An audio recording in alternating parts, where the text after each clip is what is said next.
I, 34 male, am a lead developer on a team of mid-sized SaaS company that is around 100 or so employees. Basically, we are large enough that there are employees we can see, recognize, but not necessarily know their names. Recently, we had a new hire, Krista 33F, who joined the PM part of the project I'm working on. I have a history with Krista from college. In college I was a lot more in my own shell, I didn't really treat myself well, and was very much the introverted nerd, down to bad posture and poor fashion sense. Krista, she did have quite a few friends in college, but at least in my view she wasn't super popular, but she was well liked and was conventionally attractive. We shared a few classes together and one day asked me for some help on an assignment. I helped her on it and we talked, and from the sound of things, she seemed genuinely friendly to me. I helped her on a few more assignments and finally she asked me if I wanted to meet her after class at a coffee shop and talk. I said sure, and when I got there, Krista was nowhere in sight. I waited about 20 minutes before I called her. She answered and started laughing, and I heard several other voices laughing, Krista saying something like, "Why would I want to date a fat loser like you?" Looked out the front window of the shop and saw one of Krista's friends holding up her camera phone and it looked like she was recording. Next few weeks there were jokes about me, flyers with my face from the coffee shop vid plastered up with creep in bold letters on top. Kept my head down, and within a month the next big thing popped up on campus and I was forgotten. Didn't stop Krista and her friends from going ew. Creep. When they saw me, but I guess for the rest of the campus it got old, so I never got accused of anything, or even really ostracized by the rest of the student body. After GE, I did learn about self-care a bit better, plus I usually am with other programmers so I really don't stand out as a social outcast. When Krista was introduced to our team, I don't think she recognized me, and it's only been a week, but I want to know if bringing up the college incident is even worth it for HR. Most of my rational brain really wants to just let this go, treat Krista as a new person, and get on with me, but I have a small fear that she might tell a skewed version of the college events and sour the team I'm on against me, so I should at least disclose to HR so in case she does start telling tales I have recourse. Update 1. Yesterday some things happened, some bad, mostly good. There were mixed responses, most telling me to tell, but one HR professional saying I shouldn't.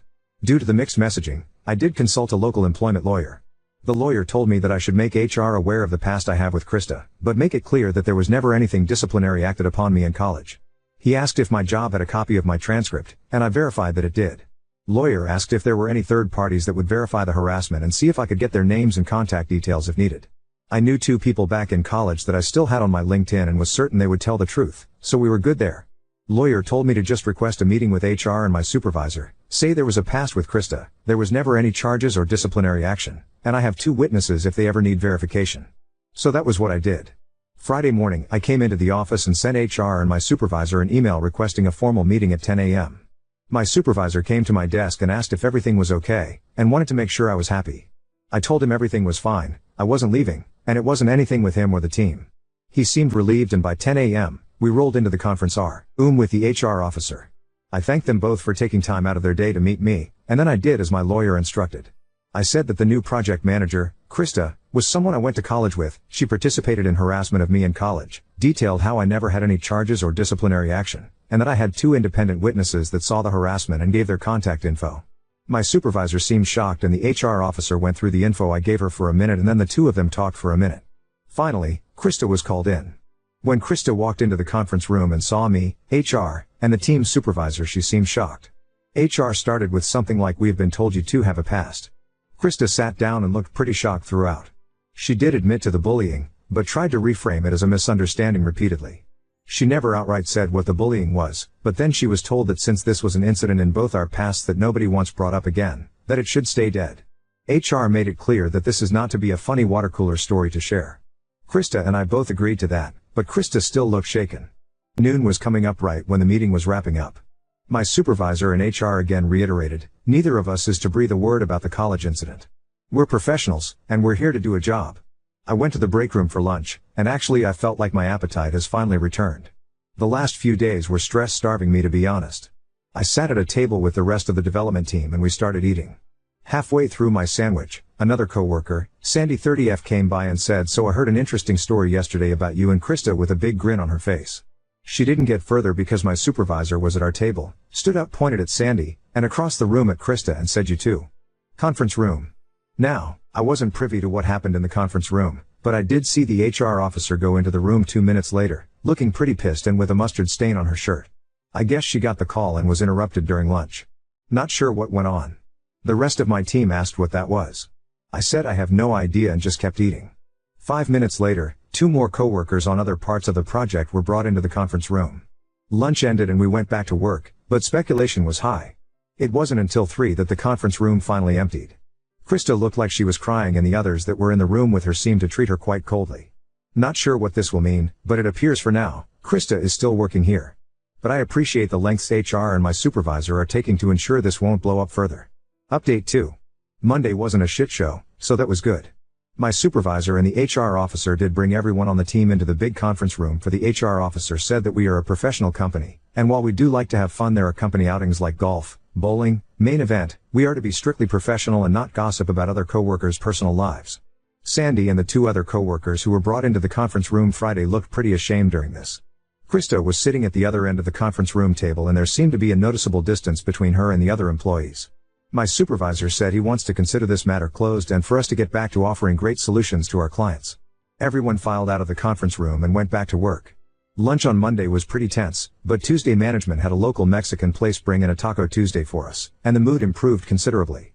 I don't gossip, but I did hear murmurs that Krista is now on her final warning and put on a performance improvement plan, within her first 2 weeks.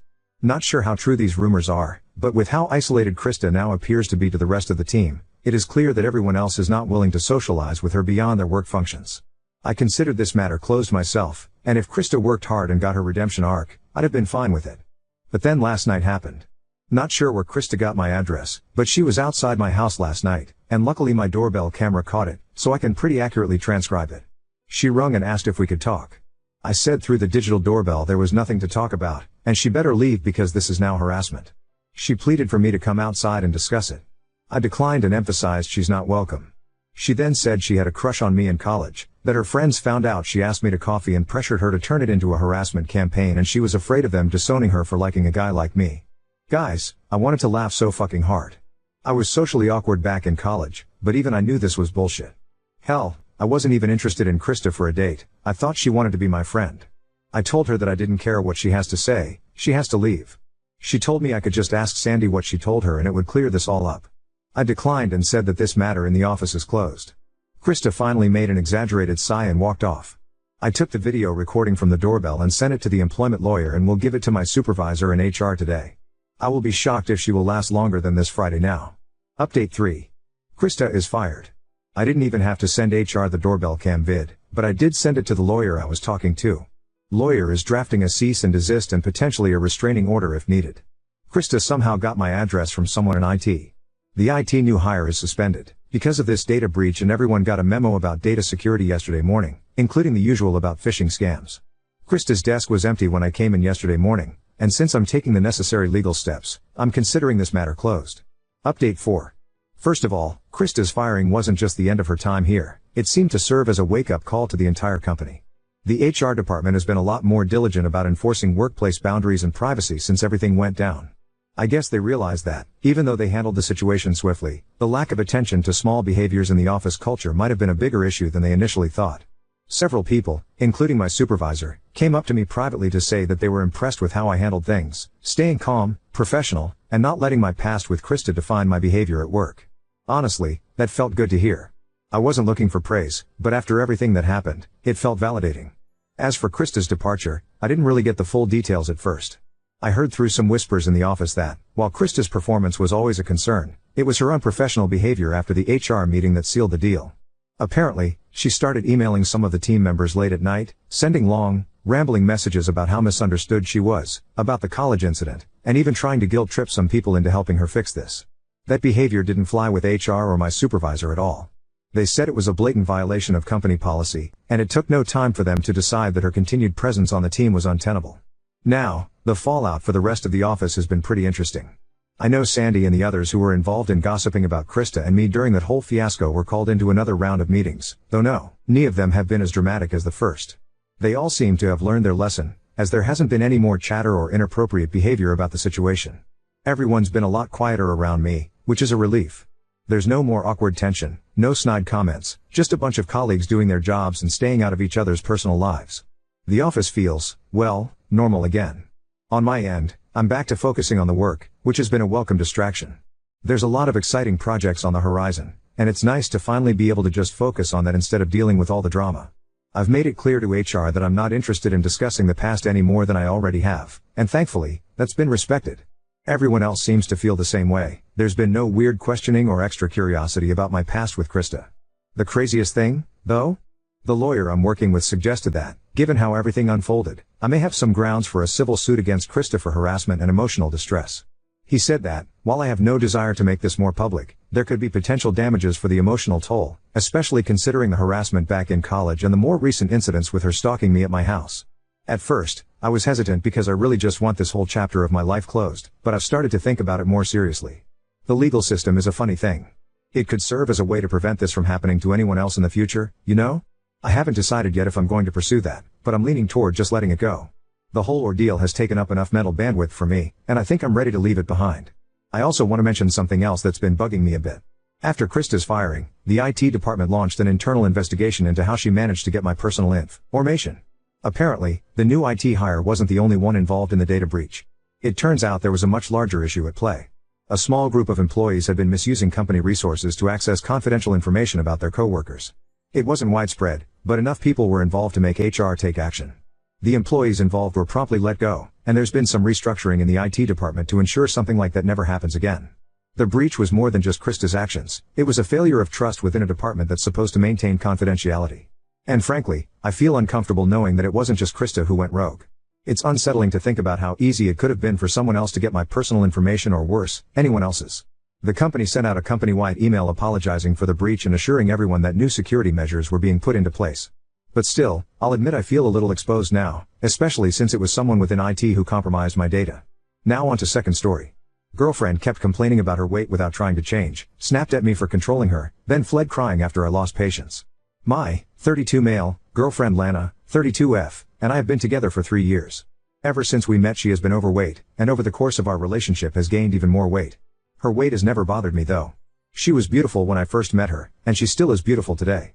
About 6 months ago though, Lana went for a checkup with her doctor, who expressed concern about her weight. He said that she should ideally be looking to lose around 40 pounds to get back to a healthy weight. At first I offered Lana to help with this weight loss, as I had lost about 70 pounds a number of years back before meeting her, and knew what sort of diet and exercise worked for me. She initially declined, saying yes, he wanted to try herself, but after a month of trying she wasn't able to lose any weight, so she then asked if I could help her. So I found my old fitness tracker watch so she could track exercise. I also sent her my old spreadsheet that I used to track meals so she could get an idea of her calorie intake. We started walking together each day, preparing healthy meals together, and I felt it brought us closer together. After 2 months of this, she had lost 15 pounds, and I was really proud of her. After this though, she started to get back into old habits. She started declining when I asked if she wanted to go for a walk. I noticed she stopped using the watch, and was no longer entering her meals into the spreadsheet in the evenings.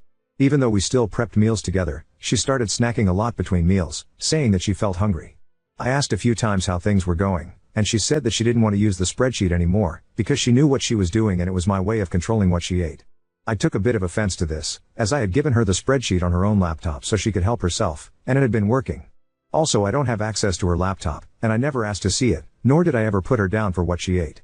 Before long, she was back at her previous weight, then even put on an additional 10 pounds. She started to complain about it constantly, and shut down any effort I made to help her, again, because I was trying to control her. She even commented to my friends at a dinner that I was trying to stop her from eating all the things she loves, which was not true at all. After that comment, I decided to just stop trying. Every day the complaints kept going. There was always some old item of clothing that no longer fit her. She complained about needing to buy new clothes. She'd always point at her stomach and say, "Oh, look how fat I'm getting." She'd complain that she didn't feel beautiful. She couldn't walk small distances because she was out of breath because she's too fat to walk. She'd complain that she felt sick because she ate too much. She'd complain about not wanting to swim in public because she was embarrassed of her body. On, and on, and on she went. Yesterday we were getting dressed to go to my parents' house for dinner. She pulled out a shirt I bought her a few months prior, and said, "Oh, I bet this won't fit me." She then tried it on and said, "Yeah, see, I'm too fat for this now. Look how big my stomach is. People will judge me. Blah blah blah." I just lost it, and said to her, "Will you shut up about your ing stomach? I don't want to hear another word about how fat you are, until you actually try to do something about it." She burst into tears. Not saying anything to me, she grabbed another shirt, then ran out of the house and drove off in my car. I didn't know where she went or when she'd be back, but I didn't care. I was sick of hearing about it. Since we only have the one car, I called my parents to let them know we wouldn't make it to dinner. I just stayed home and ordered a pizza. About an hour later, I got a call from my mom, saying that Lana had showed up in tears, and told her about what I said. My mom said I knew she was sensitive about her weight, and demanded that I apologize to her. I firmly said that I wouldn't be apologizing, but if she wants to talk, she can come home and talk. My dad also called, again saying that I was a jerk and needed to apologize, but I stood my ground. As far as I know, Lana stayed at my parents' last night. She hasn't contacted me, I haven't attempted to contact her, and don't intend to until she comes back home. Even now a day later, I don't regret what I said, and don't think I was in the wrong. Though my parents taking her side is making me second guess a little. Am I the asshole? Update 1. Lana had lied to my parents, saying that I said she was too fat and that she had been trying hard to lose weight, but that I was refusing to do anything to help her. All of that was of course untrue. After reading all the comments, thanks for all the advice, I decided that I wouldn't be apologizing for what I said, but I was willing to discuss the issue with her, instead of immediately breaking up like some suggested, even though I know she really crossed a line by lying to my parents. I think some people were under the impression that I screamed at her. This wasn't the case. I did snap, but when I said what I did I barely raised my voice. If I had screamed at her, I would apologize. It got to yesterday evening and Lana had still not returned home. Realizing that I actually needed my car the following morning, I got my friend Mark to drive me to my parents' house. I called Lana 3 times, but she didn't answer. Instead I sent her a text, saying that I wanted to talk, and that I'd come by my parents' place soon. Turns out this was a mistake. When we arrived my car was nowhere to be seen and my mom said that Lana had left about 10 minutes ago. I called twice again and no answer. I was in the middle of texting her that if she didn't return my car, I'd be calling the police, when I got a notification from my doorbell camera. She was back at home, and my car was back in the driveway. All was good, or so I thought. Mark drove me back home, but when I tried to get back inside, Lana had put on the inner latch on the door, so I was locked out. After a few minutes of calling out to her to let me in, all I heard from her was "fuck off." Now I was done. There would be no calm conversation, we were done. Thankfully I was able to climb over the back fence, didn't think I'd make it in the shape I'm in, and get in through the back door. Once inside I told her that she had until that evening to get out. At the time she didn't even protest. She just packed a bag and a friend picked her up an hour later. This morning she has tried calling multiple times. She's now messaging that she's sorry and wants to talk, but I'm not interested. I messaged her that I've packed all her stuff and she can get a friend to come and get it, or I'll put it outside for her to pick up, but she won't be getting in my house again. Now I'll be staying home until I can get the locks changed. I've got a financial agreement in place with her, so she's got no claim on the house or any of my property, so this should be the end of it.